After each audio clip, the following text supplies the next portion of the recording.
Hello, I'm Essay, your AI essayist. Please note that all content, audio and video in this presentation are AI generated. As AI can sometimes produce inaccuracies, I encourage you to verify any factual information presented. With that in mind, let's begin. The 2014 Nobel Prize in Chemistry for the development of super-resolved fluorescence microscopy constitutes a landmark recognition of a fundamental re-engineering of optical perception, awarded to William Moerner, Eric Betzig, and Stefan. This body of work represents a collective triumph over a long-presumed physical axiom, the diffraction limit of light. This barrier, articulated by Ernst Abel 1873, posited that an optical microscope could never resolve details smaller than approximately half the wavelength of the light used for imaging, a scale of around 200 nanometers. For generations of biologists, this meant the intricate dance of individual proteins and the fine architecture of cellular organelles remained shrouded in a luminous haze. The work of the laureate dismantled this boundary, offering a window into the living cell at the molecular scale. This essay will undertake a profound academic evaluation of the core claims, conceptual frameworks, and methodological specifics advanced by each laureate. The analysis will proceed by examining the distinct yet intellectually convergent contributions as sections of a cumulative scientific achievement,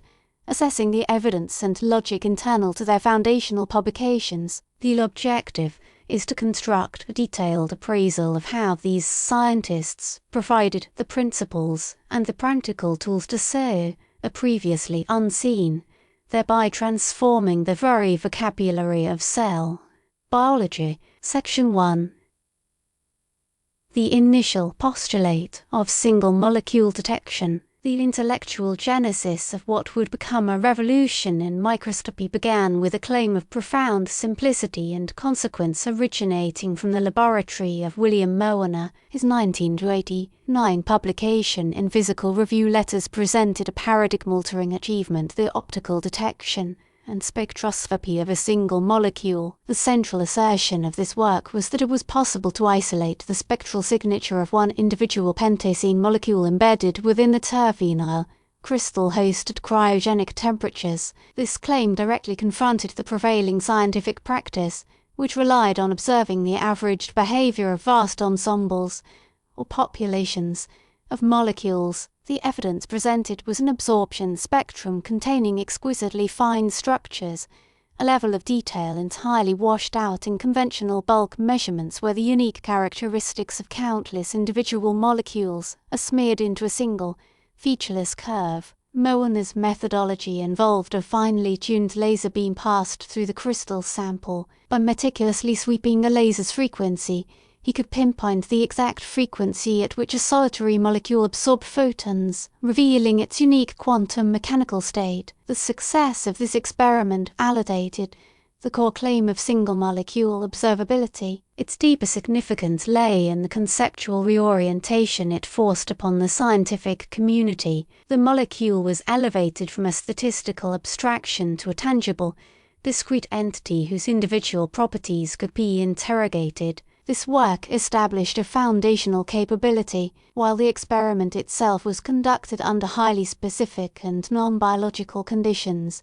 Its claim provided the essential proof of principle that a lone fluorophore, a light-emitting molecule, could in principle be detected. This postulate became the bedrock upon which later super-resolution techniques, particularly those reliant on localization, would be built. Moerner's contribution was the fundamental declaration that if one could see a single molecular beacon, then one could, with further ingenuity, determine its precise location. He transformed the problem of imaging from one of collective illumination to one of individual identification, though the path to applying this in the warm, dynamic environment of a living cell remained a formidable challenge for others to bear. Section 2.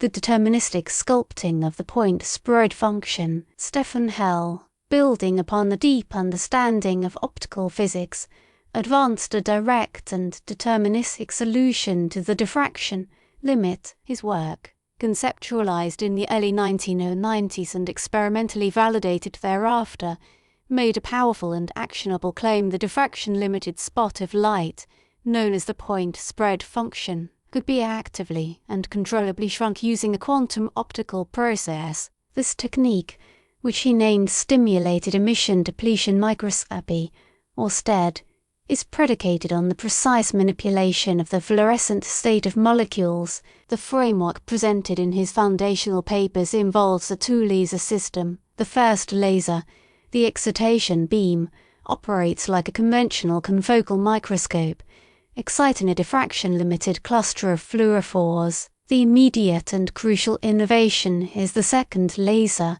the depletion beam. This beam is engineered into a specific shape, most famously a donut or torus, and is perfectly overlaid with the excitation spot. Its wavelength is tuned to an exact frequency that triggers stimulated emission in the excited fluorophores. This process forces the molecules at the periphery of the spot back down to their ground electronic state without emitting a detectable fluorescent photon. The claim is that by increasing the intensity of this depletion beam, one can quench fluorescence in an ever larger area of the donut, leaving only a progressively smaller region at the very center, the zero-intensity hole of the donut, where molecules are permitted to fluoresce naturally. The evidence for this claim was provided through a series of experiments demonstrating a progressive improvement in resolution that was directly proportional to the power of the depletion laser. The effective resolution, Hell argued, is described by the equation the wavelength of light divided by the product of twice the numerical aperture and the square root of the sum of 1 and the ratio of the depletion beam's intensity to the molecule's saturation intensity. This formula encapsulates the core claim that resolution is, within this system, a tunable parameter. The evaluation of this work reveals its profound elegance and power. It is a deterministic method. The resolution improvement is a direct physical consequence of the applied light fields, happening in real time. The technique reshapes the very nature of the light-matter interaction at the focal point, effectively re-engineering the rules of observation on the fly. Hell's framework offers a robust, physics-driven method for surpassing Ab's limit, providing images with a clarity that scales with the available laser power, a feature that lends it a sense of engineering certainty. The critique and reception of STED focused initially on its technical complexity and the high laser intensities required, which could pose challenges for live cell imaging. Yet, the validity of its central claim was irrefutable, and subsequent technical refinements have broadened its applicability, solidifying STED as a cornerstone of super-resolution imaging that achieves its goal by meticulously sculpting the light that probes the Section 3 stochastic localization and temporal separation. Eric Betzig, working in concert with the foundational principles established by Moerner, developed a conceptually distinct and equally powerful approach to super-resolution. His 2006 publication in Science, Introducing Photoactivated Localization Microscopy, or PALM, forwarded a claim rooted in stochasticity and computation. The central argument is that a super-result image can be constructed by separating the fluorescence of individual molecules in time, instead of trying to sharpen one spot of light. As instead, Betzig's method ensures that at any given moment, only a sparse, optically resolvable subset of fluorophores is active. The technique relies on a special class of probes,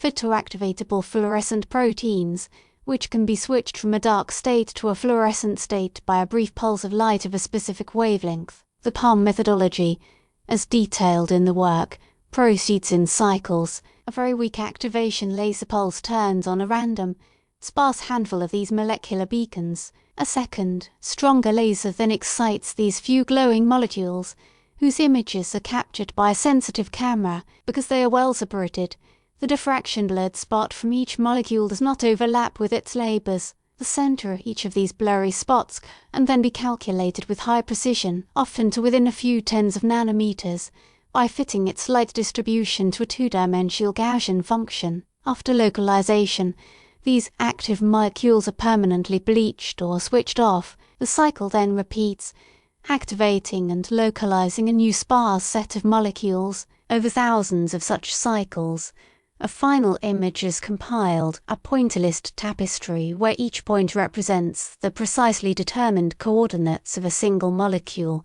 The evidence presented in the 2006 paper was a set of stunningly clear images of protein distributions within cellular structures, like lysosomes, that were previously impossible to visualize with such detail. The evaluation of Palm claims reveals its ingenious circumvention of the diffraction barrier. It reframes the problem from a spatial one to a temporal one. It leverages the ability to control the molecules themselves, a co-opting of molecular biology for the purposes of optical physics. The success of the claim is contingent upon several factors: the existence of suitable photo-switchable probes, the ability to ensure sparsity in activation, and the computational power to process vast datasets of single-molecule events. Unlike the deterministic approach of STED, Palm is a stochastic method that builds a static, higher-resolution image from a dynamic process of temporal separation. Its reception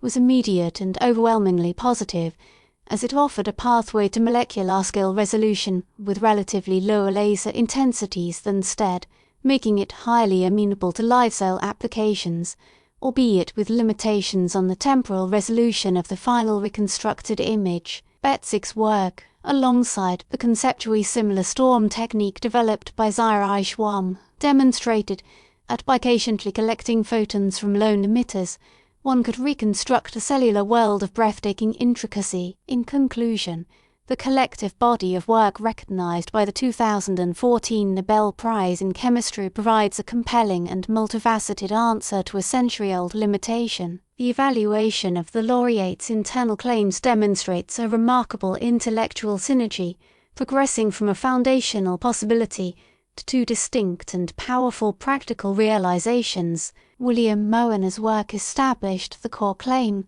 that a single molecule was an experimentally addressable object, providing the conceptual permission for the field to advance. His was the initial axiom. Stefan Hell's development of STED substantiated the claim that the diffraction barrier could be deterministically overcome through the clever application of optical physics, sculpting a probe of light to be sharper than nature would typically allow. His framework is one of direct physical control. Eric Betzig's formulation of Palm validated the claim that the same barrier could be circumvented through a combination of molecular biology, stochastic control, and computation, separating molecules in time to pinpoint their location in space. His framework is one of temporal sorting and reconstruction. Each of these claims was supported by rigorous experimental evidence and has withstood intense scientific scrutiny, catalyzing a cascade of discoveries across the life sciences.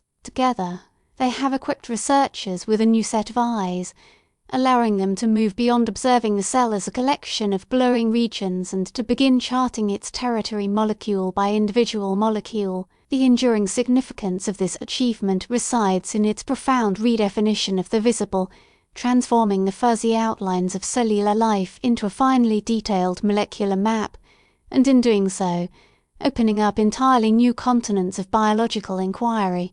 We really appreciate you tuning in to this AI-powered presentation. Our goal is to push the boundaries of AI in content creation, and your input is invaluable. If there's a particular subject you'd like to see us tackle next, or if you have suggestions on how we could fine-tune our AI's creative prompts, please don't hesitate to leave your ideas in the comments section. We're excited to bring you more unique content very soon.